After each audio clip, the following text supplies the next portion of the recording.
Hello students, welcome to initiation of physics. Imagine, invent, inspire. Let's start it.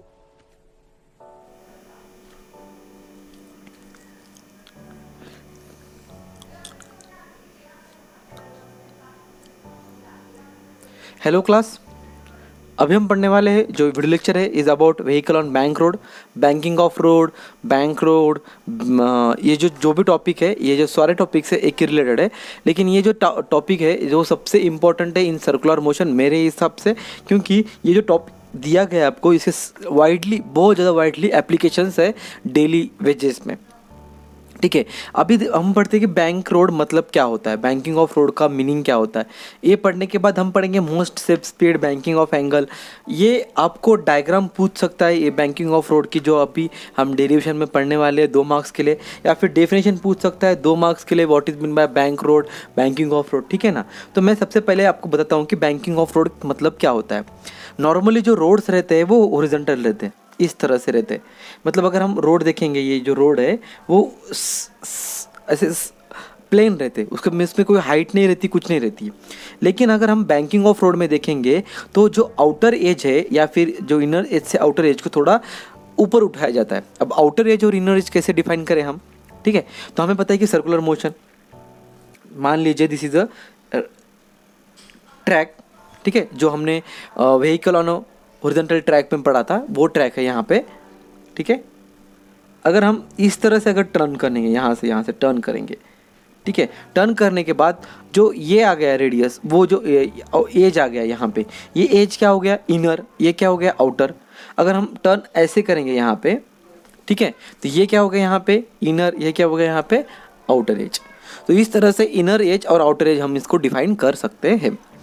तो क्या होता है यहाँ पे बैंकिंग ऑफ रोड में, जो इनर एज से आउटर एज, मतलब मान लीजिएगा this is a inner as and this is a outer as, जो आउटर एज है वो स्लाइटली अप रहती है। तो जैसे देखिए यहाँ पे, this is an inner as, this is an outer as. मैं आउटर एज को थोड़ा मोटा कर दूंगा, मतलब हाइट बढ़ा दूंगा इसकी। अगर हाइट मैंने बढ़ा दी तो इस तरह से, ये रोड पहले ऐसे था, अभी ये बन जाएगा रोड, ऐसे बन जाएगा रोड।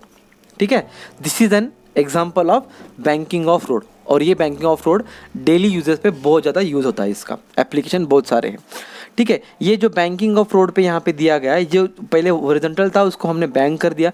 अभी जो कितने एंगल से किया है, how much angle we have inclined, how much angle we have lifted, उस एंगल को बोलेंगे हम बैंक्ड एंगल। क्या बोलेंगे उसे हम, बैंक्ड एंगल। तो बैंकिंग ऑफ रोड की डेफिनेशन क्या हो गई, इनर एज से आउटर एज को थोड़ा ऊपर बढ़ाना है। तो banking of road, banking of road. तो डेफिनेशन क्या बन गई हमारे पास, डेफिनेशन बन गई outer edge is slightly higher then inner edge. Inner edge से आउटर एज स्लाइटली हायर रहती है, उसे हम बोलेंगे बैंकिंग ऑफ रोड। और ये जो एंगल है, उस एंगल को हम बोलेंगे बैंक्ड एंगल, बैंक्ड एंगल। और इसे हम बोल सकते हैं angle of banking, angle of banking.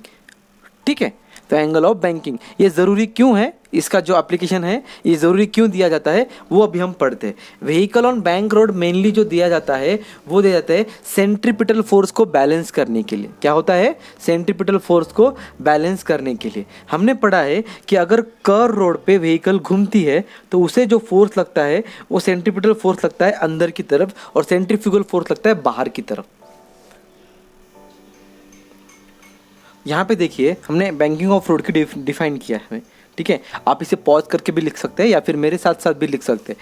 The process of raising outer edge of road above its inner edge through an certain angle where road is circular. जहाँ पे भी रोड सर्कुलर है, उस सर्कुलर रोड को इनर एज से outer edge को थोड़ा ऊपर उठाना है, थोड़ा हाइट देनी है, तो उसे हम बोलेंगे बैंकिंग ऑफ रोड। तो इसे हम हॉरिजॉन्टल डायग्राम से अगर दिखाएंगे तो ये इनर एज हो गई, ये आउटर एज हो गई, इसको हमने थोड़ी हाइट दे दी, ये सर्टन एंगल से दे दिया इस एंगल। ठीक है, ये एंगल है एंगल ऑफ बैंकिंग।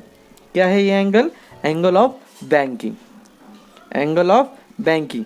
आपको ये डेफिनेशंस याद करना है तो याद कीजिएगा, कंसेप्चुअल रखना है तो कंसेप्चुअल रखेगा। सर्कुलर मोशन जब भी होती है, टर्न जब भी होता है, जब भी रोड टर्न आएगा तब बैंकिंग ऑफ रोड वहाँ पे देना ज़रूरी है। क्यों देना ज़रूरी है? To minimise the centrifugal force. तो मैं अभी आगे बताऊँगा आपको क्यों ज़रूरी है। एंगल ऑफ बैंकिंग क्या है? द एंगल मेड बाय, ठीक है, द एंगल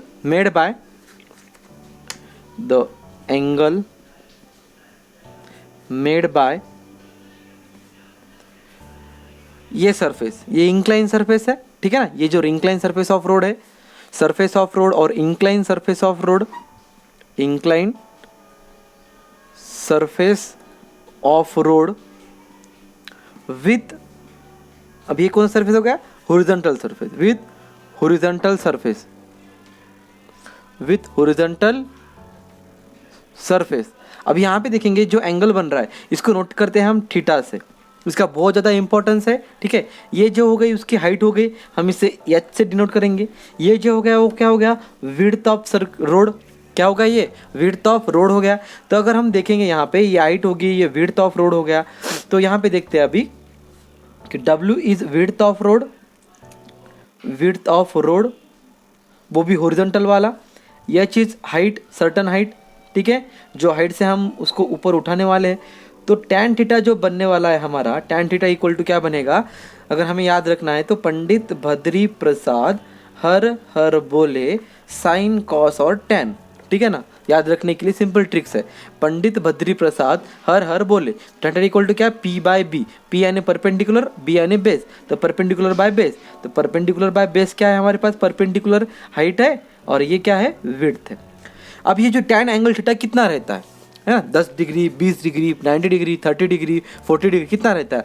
तो जो थीटा जो रहता है वो वेरी स्मॉल रहता है, वेरी स्मॉल, ठीक है। ये थीटा की वैल्यू रहती है बहुत कम रहती है, 3 डिग्री, 4 डिग्री या 5 डिग्री, ठीक है।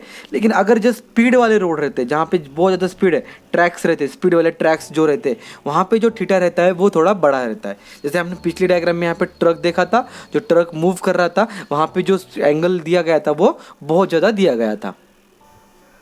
सो बैंकिंग ऑफ रोड नेसेसरी क्यों है?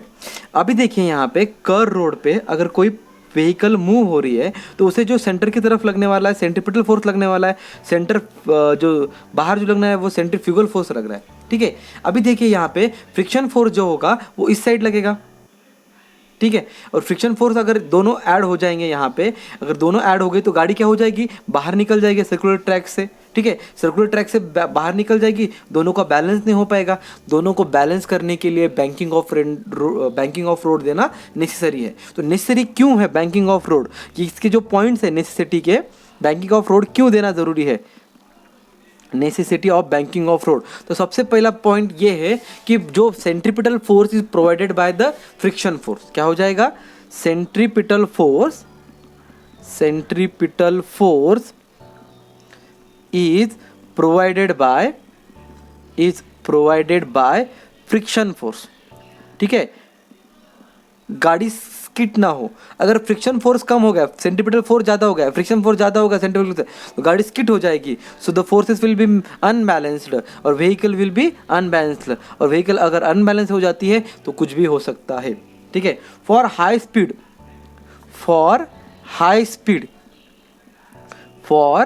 स्पीड बैंकिंग ऑफ रोड देना ज़रूरी है। It is necessary to give a banking of road, banking of road देना ज़रूरी क्यों है? क्योंकि अगर आप बैंकिंग ऑफ रोड नहीं दोगे तो स्पीड पे गाड़ी क्या हो जाएगी? सेंट्रीफ्यूगल फोर्स लगेगा और गाड़ी के साथ आप भी उसके साथ निकल जाओगे। और थर्ड पॉइंट जो है यहाँ पे, जो नॉर्मल फोर्स है बैंकिंग ऑफ रोड पे, नॉर्मल फोर्स है वो बैलेंस करता है इसका कंपोनेंट नॉर्मल फोर्स का जो कंपोनेंट है वो बैलेंस करता है। वो क्या करता है? बैलेंस करता है, ठीक है, सेंट्रीपिटल फोर्स को क्या करता है? यहाँ पे बैलेंस करता है। तो हम यहाँ पे फ्री बॉडी डायग्राम निकालने के ट्राई करेंगे। फ्री बॉडी डायग्राम मतलब क्या होती है? बैंकिंग ऑफ रोड पे यहाँ पे व्हीकल, तो मान लीजिएगा this is an incline bank road, ठीक है, व्हीकल है। तो हमें पता है जो डाउनवर्ड ऑलवेज लगता है वो mg लगता है। सरफेस है इस तरह से सरफेस है, सरफेस को जो नॉर्मल लगेगा वो लगेगा नॉर्मल फोर्स लगेगा, ठीक है। ये जो एंगल बना रहा है वो थीटा एंगल बना रहा है, इस तरह से हमने डिफाइन किया था ना। तो जो फ्रिक्शन फोर्स लगेगा वो इस तरफ लगेगा, ठीक है। तो अगर हम देखेंगे यहाँ पे फ्रिक्शन फोर्स जो लग रहा है, गाड़ी को स्किड होने के लिए इधर लगाएंगे हम फ्रिक्शन फोर्स, ठीक है। गाड़ी बाहर जाना है, बाहर ना जाए, इसलिए फ्रिक्शन फोर्स इधर लगेगा।